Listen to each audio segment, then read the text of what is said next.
Hey guys, this is Super Simple Fixes again, and today we're going to be changing out a cabin filter in a 2014 Honda Accord. Why would you want to change out the cabin filter? Well, you're breathing this air in while you're driving all day long, so it might be a good idea to do that, just like you want to change your AC filter inside your house. Anyway, so this one's pretty simple. I'm just going to open up the glove box. You might want to clean out your glove box. I've already done it for this one. And you can see this little hook right here.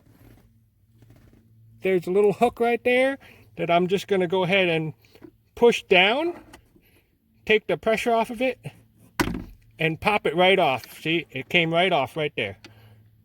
Right? See that? I pushed down and it popped right off. So now there's really nothing holding the glove box.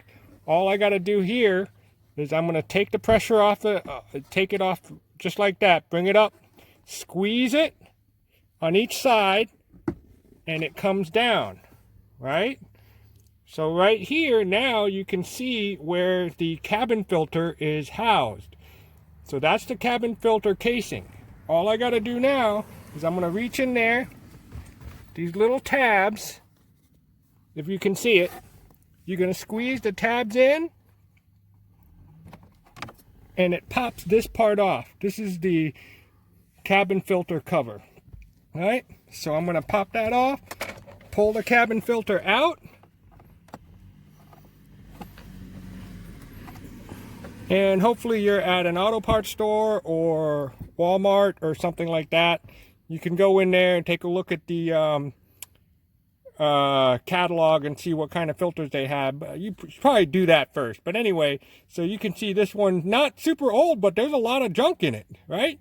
So I can go in there, buy another one, slip it back in there.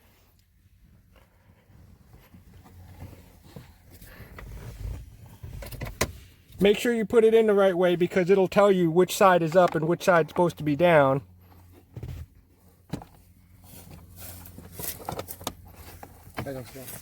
That covers it up right there. Bring it right back up here. Use your hand, squeeze this box right here. That's back together. Now all I got to do is this piece right here, this hook that hooks the glove box. So I'm just going to go ahead and move the glove box up and recapture the hook. You can hear it click right in there. I basically pressed it up. That was a little hard to get on video, but that was it, right? So I'm done. Thanks for watching.